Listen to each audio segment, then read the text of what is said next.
ถ่ายสบายดี FC เมื่อสุขุสุคนเนาะเมื่อนี้กะทางเบาเคนเองกะจะได้ไปหาลัดแรงนะทุกคนว่าจะไปนางหางนะวันนี้เบาเคนเองก็จะเดินเดียวว่าซะเนาะเพราะว่าทางผ่านใหญ่เพิ่นก็มีทางไปอีกทางหนึ่งเนาะเหลือแต่ไม่ทับกุ้งตอนเสาร์เพิ่นจะไปลัดทับกระหอกลัดเสาเอาเนาะเพิ่นว่า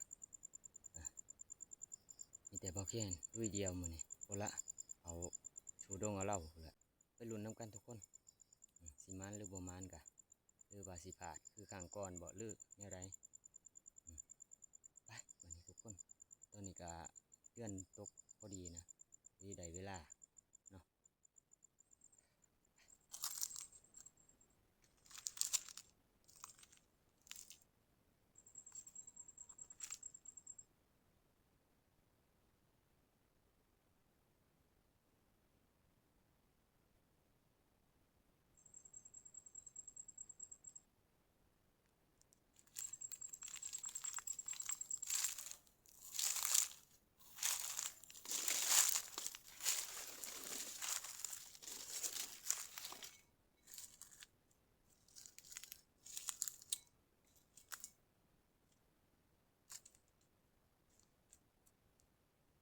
มีแต่งัวทุกคนเลยงัวหลายเกียงทุกคนเบิ่งเพิ่นดินแดงนะบ่เขียนเองก็คอยแตกตาไปเรื่อยๆเนาะเพราะว่าสำหรับบ่เขียนในคืนนี้เนาะ เราเขียนใดทับออกหลังกระบังกระว่าใดเนาะทุกคนนี่คือนุดกะฮึกเติบอยู่ดอกทุกคนเพราะอยากว่าซ้ำกระปั่นพูดแล้วเนาะจังหนุกยังบ่เขียนกับบ่หูว่าเปื้อนกะกระบังกับบ่ได้ทับมานี่กะเกือบจะพอเดือนว่าซั่นซะ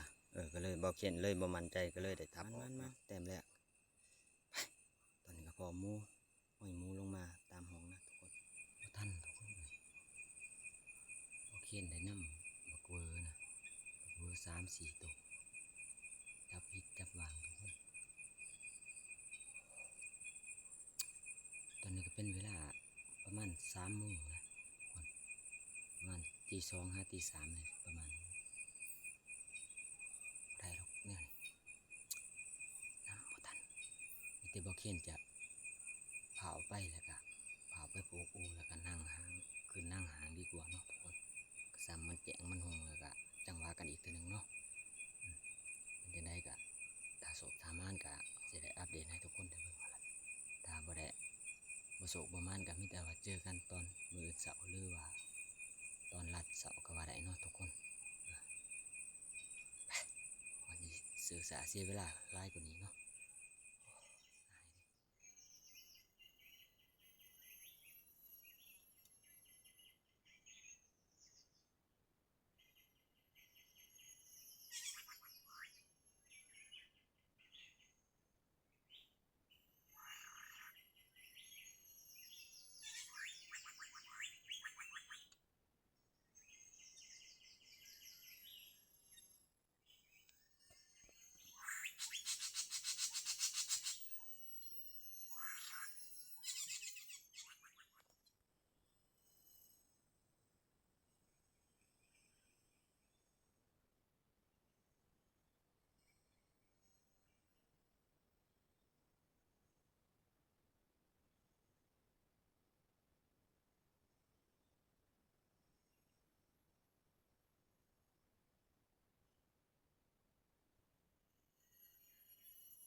ได้สบายดียามเสาร์อีกเทื่อหนึงเนาะทุกคน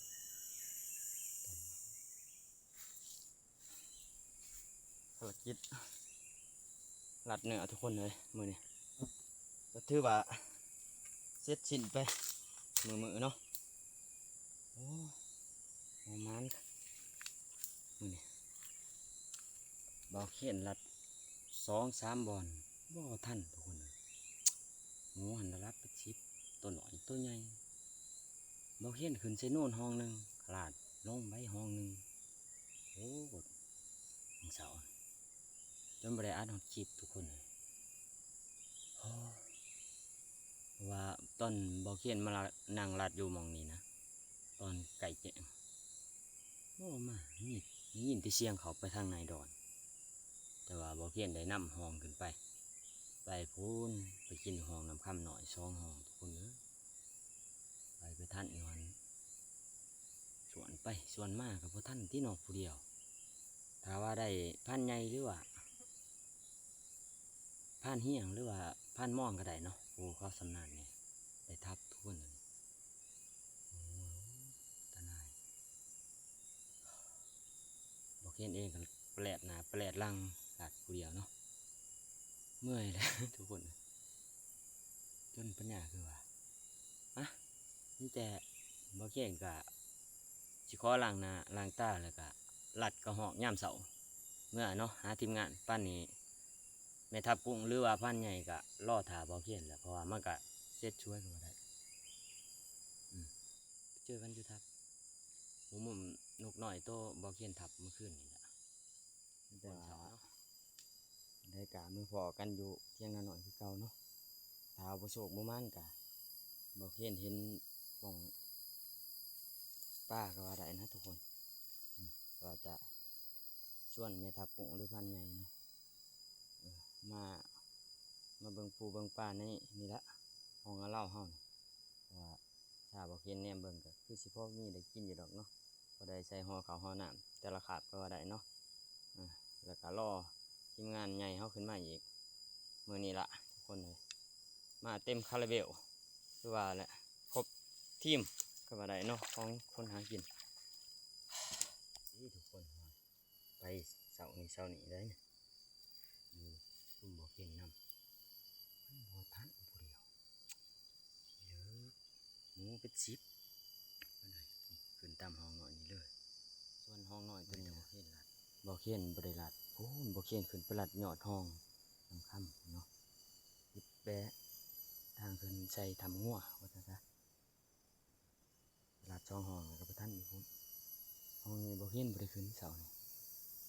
เพิ่นก็ผ่านมานี่แหละห้องยาวบ่เขียนคิดว่ามันต้องขึ้นยอดห้องน้ำค่ำอยู่แล้วห้องบอลบ่เขียนเคยทับนะคนปีนั้นบ่เขียนได้ทับประมาณบักทอกแล้วหลายปีละประมาณ3-4 ปีได้เนาะบ่เขียนก็ได้ทับลมบักทอกอยู่ยอดน้ำคำบอลบ่เขียนขึ้นไปมือกี่นี่แล้วเนาะสมควรนะทุกคนเลยมัน8-10 โลพุ่นละทางแรกในชีวิตของบ่เขียนก็ว่าได้เนาะนี่ก็ถือว่าครั้งนี้ก็เทือที่3หรือเทือที่3หรือเทือที่4นี่แหละทุกคนที่ได้ว่าได้จับกระบังออกหาลัดหรือว่าหากินน้ำทีมงานเนาะมาแต่ก่อนกะส่วนลายบ่เขียนเองก็จะลงเซ่หรือว่าไปน้ำเหือน้ำแพร่เนาะทันว่าได้ลงเซ่หรือว่ามาพายหากินทั้งโคกะบ่เขียนกะจะไปอีกพายหนึ่งก็ว่าได้เนาะ1เขา1น้ำบ่หรือว่าตีเผิงบ่เนาะหอดฤดูตีเผิงปัดชวนลาเนื้อก็จะเป็นหน้าที่ผ่านใหญ่หรือผ่านเหี้ยงหรือหัวหน้าใหญ่เนาะที่เพิ่นได้ลาเนื้อส่วนบ่เพียนเองแต่ก่อนกะจะอยู่ทับแล้วว่าซะเขาเนื่องน้ำกินล่อถาแต่ก่อนเพิ่งมาจับกระบังเลยกะประมาณ3 เทื่อ 4 เทื่อละทุกคนเลยกะบ่คือเนาะเพราะว่าทางบ่เพียนเองมันก็บ่อยากสำนานปานใดบ่ตีเนาะไปขอกันครับอีกคนเลยไปเอากางเกงหรือว่าอู่เฮาเนาะปลาไว้อยู่แกงอีกแกงหนึ่งทางมาพุ่นล่ะหาหลอกเก็บผักน้ำหย่อนซาว่าบ่เขียนสังเกตเบิ่งนะทุกคนแต่มุงนั้นเนาะบ่เขียนเขาไปลัดเสาหรือว่า มาไต่ตานะทุกคนห้องน้ำห้องอะเหล่าเจียหมูซุ่มที่บ่เขียนได้รัดเสานี่นะบ่เขียนจะขาดว่าจะเข้าอยู่ดอนใหญ่อันนี้เนาะอะเหล่าเฮาเนี่ย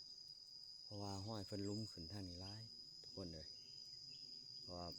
บ่เขียนก็ได้นอนสุดหันเนาะพอดีกับเมื่อยสำงาบก็ว่าได้เนาะเลยเศร้าทุกคนเลยรัดจะได้กับบ่ท่านเดียวรัดเนาะมันก็มี2 ห้อง 3 ห้องแยกบ่เขียนเขาห้องนึงมันก็ต้นไปใช่อีกห้องนึงปัดนี้กับป้าน้ำเนาะต้นในป้าเบิดแหละถอกทงคือว่าบ่เขียนก็เลยเถื่อแต่กระปุกอุปกรณ์เนาะอยู่กระบังนี่จึงหัวส่งแล้วก็ย่างทงเทียงบ่เขียนกับป้าไว้อีกเกิดว่าจะได้ทับเพิ่นจักบาทเนาะจะได้ประมาณตามเคยทุกคนเลยบ่เขียนเองว่าอาจจะเลาะเก็บดอกกระเจียวเนาะเมื่อสู่ทีมงานกินกะบ่มีทุกคนเลยน่าจะใกล้ย่ามเพิ่นแล้วเนาะช่วงก้อนๆนั้นกะมาสุดอันมันกับพันกุ้งหรือพันใหญ่ช่วงนั้นช่วงมากับทีมงาน7 คนครับบ่เขียนก็ได้เก็บในระหว่างทางเส้นนี่แหละเนาะช่วงนั้นก็ยังพอได้กินอยู่มาช่วงนี้บ่มีเลยทุกคนเลยเลือดแต่โกกคิดว่าจะเก็บมากินลวกกินกับต้นกับแจ่วเนาะ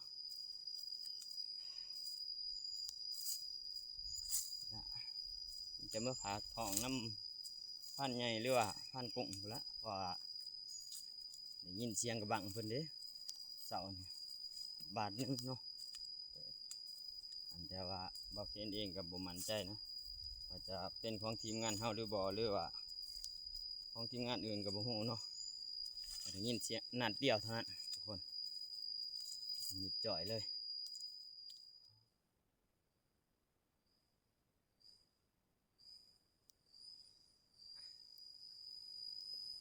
เอาตอนนี้บ่เขียนก็ได้มาหอดแกงที่บ่เขียนได้ทับลูกแล้วเนาะตอนบ่เขียนเสร็จกระบังรอบแรกรุ่นแรกๆก็ได้พอเพิ่นอยู่นี่แหละทุกคนเริ่มพอเพิ่นอยู่นี้ปลายห้องตัวนี้เนาะแต่ว่าห้องตัวนี้หันก็จะไหลลงไปสู่เทียงหน้าหน่อยเฮาคือเก่าแหละเพราะว่ามันไซส์เดียวกันนะทุกคนกับห้องตัวที่บ่เขียนอยู่เดียวนี้กับตัวหน้าเทียงหน่อยเฮาว่าซั่นซะแต่ตัวนั้นก็จะยับลงลุมไปอีกหน่อยหนึ่งเนาะก็เป็นห้องอะเหล่าคือเก่าได้มาหอดบอลได้พาดเสื้อผ้าหนาแพร่ไว้หรือว่ารองเท้าบอกเพียนโพสไว้แต่เมื่อคืนนี่พุ่นละแต่ก่อนอื่นก็จะหาอาบน้ำล้างโต๊ะแล้วก็เก็บผักเก็บมีเมื่อเนาะทุกคนก็ได้ลวกจำแจ่วก็ว่าได้ มันประมาณเนาะปลาบ่เนาะ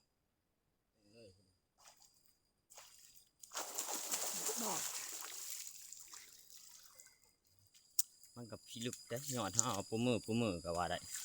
มึงเดียวโอ้แม่นเจียวบ่เขียนได้ตังเว้าเด้อทุกคนเลยอันเช้าว่าดึงออกมาแล้วก็มาตังแต่อันนั้นเนาะแต่รวมขึ้นมาหาเทิงนี่น่าจะเกิดจะเพียงตะเบิกพุ่นละก็สิว่าบ่เขียนเว้าเลยนะก็ว่าเนาะเดี๋ยวบ่เขียนจะนะทุกคนที่ยอดฟังน้ำที่บ่เขียนได้หาไว้นะว่าระดับเม็ดหนึ่งหรือว่า8-90 เซนพุ่นละความสูงยาวเนาะแต่ว่าเราก็จะได้กินได้บางส่วนเนาะบางส่วนก็มันจะแก่นะทุกคนตอนนี้พอตัดผ่านมาอีกบ้านนี้ก็ได้หอดเที่ยงหน้าเฮาเป็นเทียมหอยเนาะทุกคนบางมานี่ก็เลยบ่ได้ค่อยได้ถ่ายนะทุกคนถ่ายแต่ว่าอยู่แก่งบนบ่เพียนอาบน้ำก็ได้กับเก็บผักเนาะพอดีอีลุงตุ้งนั่งเนี่ยก็มัน มาจนได้มาเปลี่ยนเสื้อผ้าหน้าแพร่เนาะ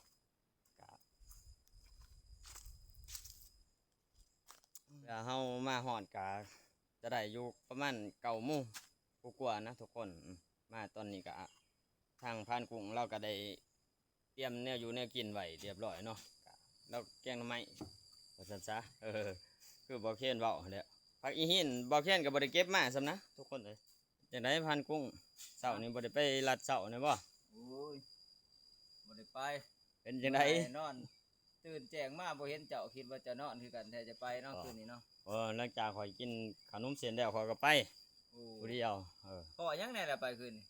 ก็พออยู่บักเบอหั่นแหละหั่น โอ้ย คือบอก เอ้ยได้ทับอยู่บ่ เมื่อยแต่ส่วนเนาะนายผ่านเลย บ่ทันบ่ บ่ทันผู้เดียว มันผัดห้องมันไหลแย่ก็ว่าได้เนาะ อืม ยอดห้องเอาเด้าน้ำ ๆมัน ค่ำ อยู่ พุ่น ไสล่ะมันอยู่แถวห้องเรานี่บ่ แม่น โอ้ บอลข่อยทับติ๊กก่อนพุ่นแหละ เออ อ่า ได้ยังแน่ล่ะเจ้า ได้นกตัวเดียว โอ้ได้นกตัวหนึง แม่น โอ้ ข่อยทับแต่ว่าข่อยอยากลองเบิ่งกระบังก็ว่าได้เนาะของกระบังก็บ่ได้ทับกันมาดน แม่น เบิ่งนอนอากลากอยู่คือกัน ไปจะได้เฮ้ยบ่ได้ไปบ่เจ้านี่ นอนลืมตื่น โอ้ยคันแม่นเจ้าไปน้ำข่อยหันได้เรื่อง เอ้ย เกิ อ ด ด นี่ เอาอดเอาแต่จะนอนที่เขาแล้วหันจังสิไป พักผ่อนสันทุกคนทางบ่าวเคียนเองก็เพิ่งมาฮอดเมื่อยๆเนาะก็พอดีบอกกุ้งแล้วก็ได้แกล้งใหม่มีท่าคือบ่าวเคียนบอกนั่นแหละครับส่วนนกก็เฮาจะมาปิ้งเนาะกินกับแกงหน่อไม้ส่วนนกบ่าวเคียนภาพคืน ก็บ่ได้น้อยเด้ทุกคนใหญ่เติบทำนกเอี้ยงบ้านเฮาพุ่นล่ะทางตำเขาเอาขาไปบ้านกุ้งเนอะมันแสบคือน้ำกระปุ่นพื้นนี่ได้เดี๋ยวปิ้งนกสุกินเชื่อแล้วนะข่อยเดี๋ยวจับเพิ่นออกแต่เที่ยงเนี่ยบ่คือข่อยว่าเนี่ยบ่กระป้องกับขี้โกะ พร้อมแล้วบ่ นี่ดิไปเมื่อคืนเนี่ยนกหน่อยตัวหนึงเลยมาสู่ทีมงานเขากินเนาะกับพักน้ำคือว่าเด้อเหงาจนว่าแม็ดกลัวสำหรับปิ้งนกหน่อยเฮาเนาะก็พอแล้วเศร้าย้อนอยู่ได้ทุกคนเลย เปิดเบิ่งๆน่ะหมอแกเฮาได้ที่แล้วบ่ มึงเด้อปึ๊บจับเพิ่นก็ต้องระมัดระวังโอ้ฮอด อ่อนบ่เฮ้ย โอ้ คือสิได้ที่แล้วเนาะ สิคักอยู่เพราะว่าขาดอย่างเดียวเนาะคือพักกันแย่งบอกกู เขามีแนวกันข้าวเลยเด้นี่ อ๋อ ของแท้กูใส่ โอ้ หอมเหมือนกัน มาสิไข่ ใบสีไข่ เอ้ย ซิม คน มัน เฮากะก็ชิมเบิ่งแกงใหม่บอกกู เอ้ยคือหาซองเบิ่งซองก่อน ชีมือเบิ่น ตาอยู่เฮ้ย บ่เคยเปลี่ยนทุกคนเลย มีเรื่องเนาะ จ้าใจข่อยนะเติมปลาแดกหรือว่าน้ำปลาอีกจักหน่อยก็โอเคนะ แม่นเพราะว่าเฮาบ่ทันได้ใส่น้ำปลาเฮาใส่แต่ปลาแดก บ่มุมแกงหน่อไม้ผ่านกุ้งคือว่าทุกคนเลยเพราะว่าเสาร์นี้เพิ่นก็บ่ได้ไปรัดเสาเนาะกับพันใหญ่เพิ่นเมื่อยก็ว่าได้เนาะแต่เบาเคียนเองก็เมื่อยแต่ว่าทางเบาเคียนหันไปนอนหนาก็ว่าได้เนาะทดสอบความกล้าว่าได้กินเมื่อกี้จะได้เมื่อคืนนี่ก็ได้พอแต่ห้อยคือเก่าบ่กุ้งเลย โอ้ กันนี่แหละ เนาะ เนี่ยมันไปบ่เป็นหาได้ขึ้นน้ำเจ้านกกระปีด อันนี้ก็ค่าคือกัน กินพันกุ้ง มันก็นัวแล้วเนาะเขาไม่เอาใส่ปลาลาย ปลาซีโต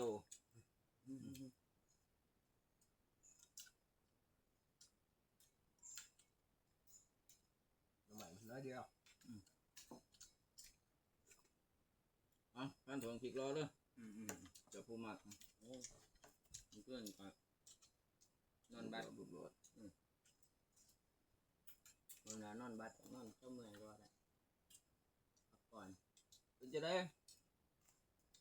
ต้มเส้นข่อยเด้อบ่ากระปุ่นแซ่บโลขึ้น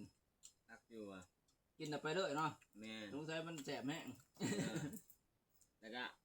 เพิ่นอยากเป็นเครื่องในจักหน่อยเกิน โอ้ยต้องเฮาว่างเด้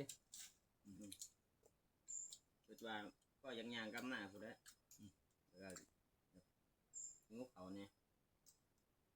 หมอนี่อยากแห้งเว้ยอดใจรอเด้อการเด้อตัวเด้อใจเย็นๆกินน้ำดัง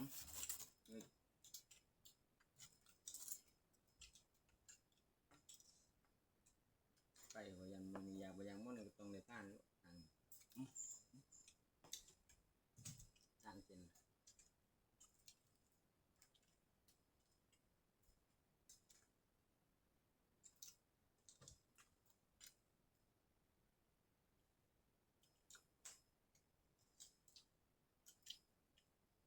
อาจารย์วันคือคนนี้เป็นมาว่า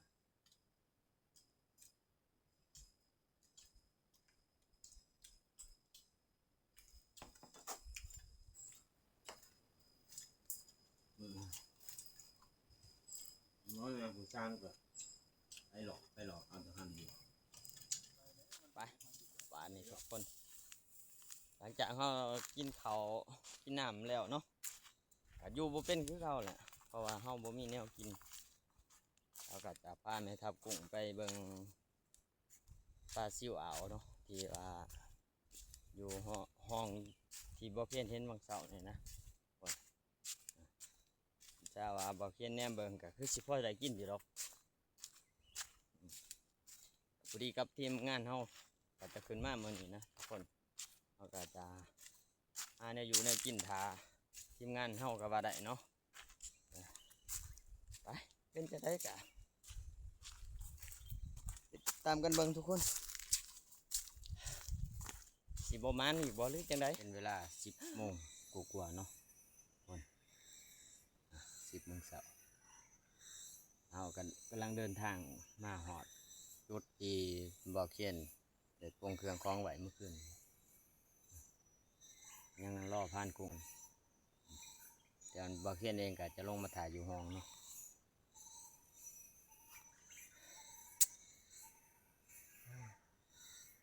ตอนนี้ก็เป็นมืดผ่ามืดคนทุกคนเลยตกในท่านเพิ่นแม่เนาะถึงสิบ่แห้งก็ซ้ำพอดีใบตองเปียกก็ว่าได้เนาะก็ได้ให้ว่าให้น้องมาเฮาพาเลาะว่าบักหางบักหรือว่าก็สิได้แน่เนาะแต่ว่าพ้นบ่ตกนี่บ่มีโอกาสที่ว่าหวังว่าสิได้มันบ่มีเลยแหละทุกคนเส้นบ่มีว่าซั่นซะช่วงใบตองมันโขบเนาะกลัวก็อยากยากเพราะว่าเพื่อได้ฮอดโตเพิ่นได้ยินก่อนนะเพิ่นขึ้นก่อนอันนี้จะใบตองเปียกออกมาเฮาออกมาก็สามารถเอากับดินพ้นก็เริ่มลงมิดแล้วจะได้รีบบานเนี่ยแต่แม่นพ้นจะได้ห้ำเฮาคักทุกคนเลยกับปานกุ้งมือนี่จะได้นั่งแข่งพ้นอยู่กลางป่าแท้ๆช่วงนี้ก็ห้ามบริเวณชนยากนะเพราะว่ามันบ่ค่อยมีถ้ามีหรือหินแน่เนาะทุกคนมันก็มีแต่สายป่าหรือว่าอ่องแค่นั้นถ้าว่าเพิ่นได้ตกมากก็จำเป็นได้แข่งดีแหละทุกคนตกมาซะนั่นแหล้วก่อนเข้าน้ำก็ใต้ก่อนก็ว่าได้เนาะแต่ว่าบ่เข่นเองก็เดี๋ยวนี้ปลาให้ปลาหน้าก็ว่าได้เนาะจนบ่ได้ชนบ่ได้วนเพราะว่าไปช่องเบิ่งเขาหน้าวานหรือว่าตะกะเฮาก็เบิดกำลังใจแหละทุกคนเพราะว่ามันก็หุบเหี่ยวแห้งเขาแต่ละมื้อเนาะฝนบ่ตกครับเมื่อยเห็นแล้วก็จักลายได้ก็สู้ต่อไปขอย่างไปที่แรกว่าเอาหนองมานำนะทุกคนบัดพ่อออกเคียงมากจักเป็นเล่นไปทางใดหนองมาก็ดี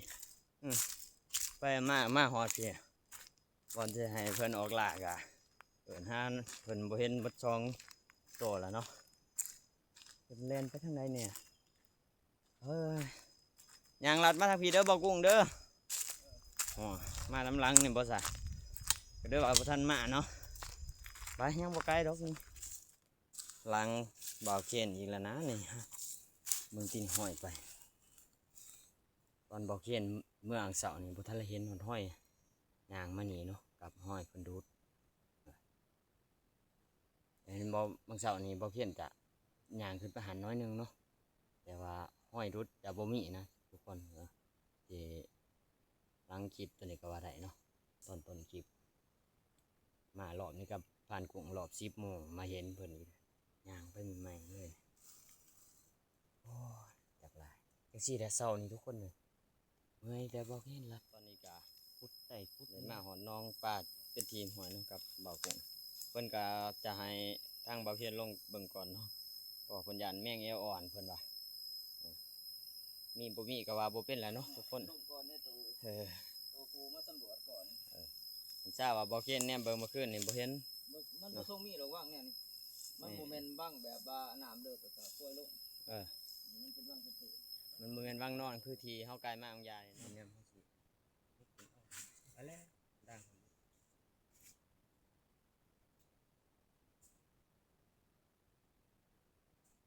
อ่ะงั้นมาขอครบกินเด้ออย่าเผลอ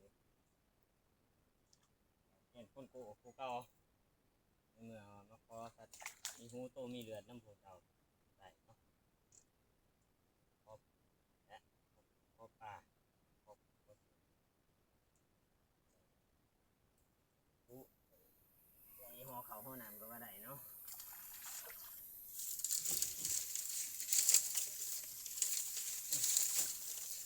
แบบ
อุ้ยยาวตื่นนะ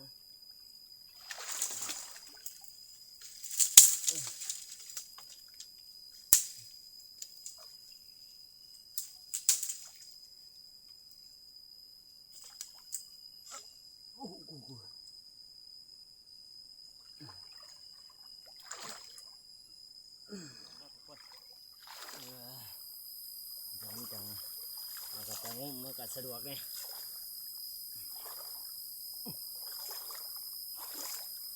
ต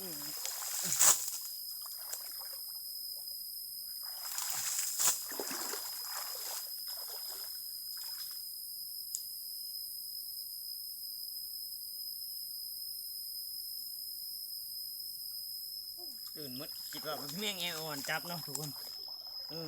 บอกแค่หรือต้นเดือดยุบเป็นสกัดเมื่อกี้ตัวบ่ายเบิ่งสีนุ่มๆก็ว่าได้เดี๋ยวกันจะเป็นละเด้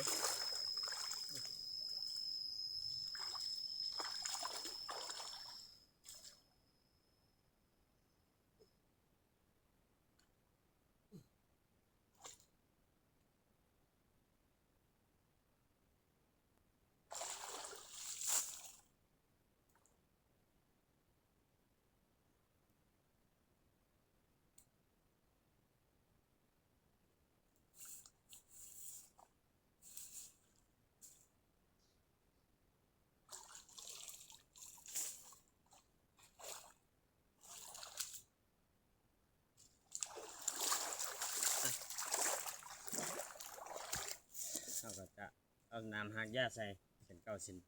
เคยเนาะตามวิธีภูมิปัญญาชาวบ้านเขาคนพาเห็ดแต่น้อยเท่าใหญ่มาสุดซะหางไม้จากธรรมศาสตร์ทุกคนบอกเงินเป็นยาเบื่อยาเมาหรอก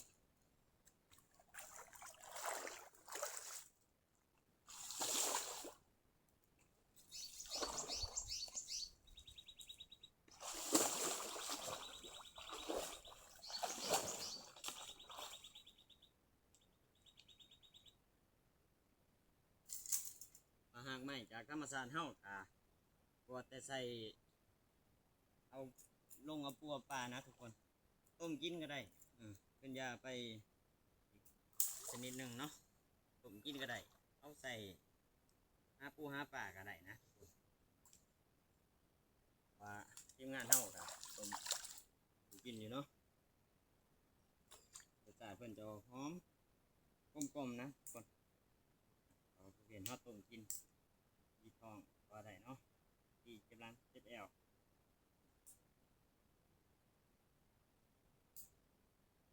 ต่อพามันจะหน่อยอีกง่ายขึ้นกว่าเก่าต่อนี่ลูก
แช่มันเบิดน้ำขาวๆเนาะ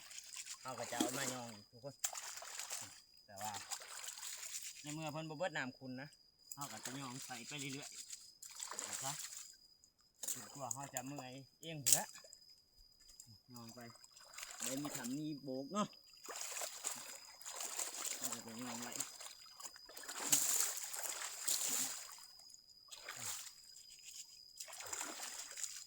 คือหากยาธรรมชาติบ้านเฮานี่ละทุกคน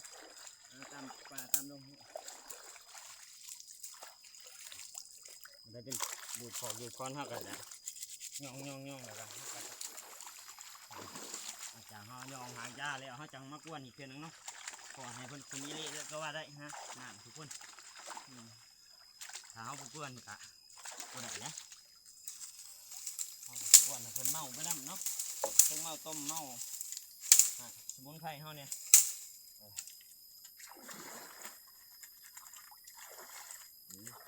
เขากันเอาลูกมาศึกษาแต่เขาเสียใจสมุนไพรเฮาอย่างมัน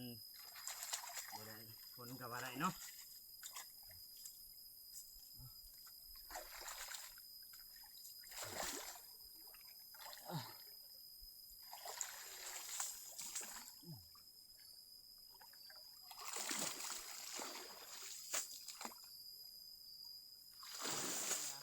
เอามาแอนแหลกของเขาเนาะเป็นปากกังหน่อยเอาไปตะกวนเลย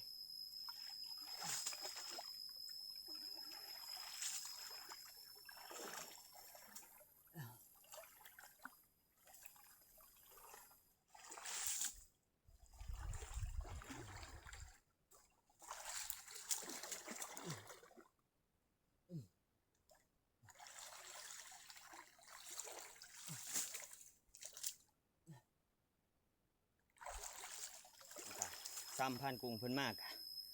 เขาก็จะเผาเก็บไปนำนะทุกคนก่อนเพิ่นจะผืนได้นะเพราะว่าตอนนี้เพิ่นก็เริ่มเมาเนี่ยก็ว่าได้เนาะทุกคนมาเด้อ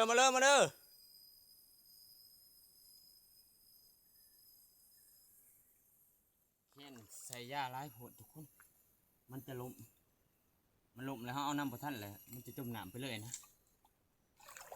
พอเอิ้นพันกุ้งเพิ่นก็ยังบ่ทันมาเถื่ออยู่คนแบบว่าอันนั้นสมุนไพรหลายเกินนะเพิ่นตั้มแล้วเพิ่นก็จะล่มเลยนะแล้วก็เฮ็ดให้เอาน้ำบ่ทันนะถ้าเพิ่นล่มใกล้เพิ่นขาดก็มันก็จะจมน้ำไปเลยเอิ้นพันกุ้งก็บ่มาเถื่อจักหลายจะไปทางใดล่ะ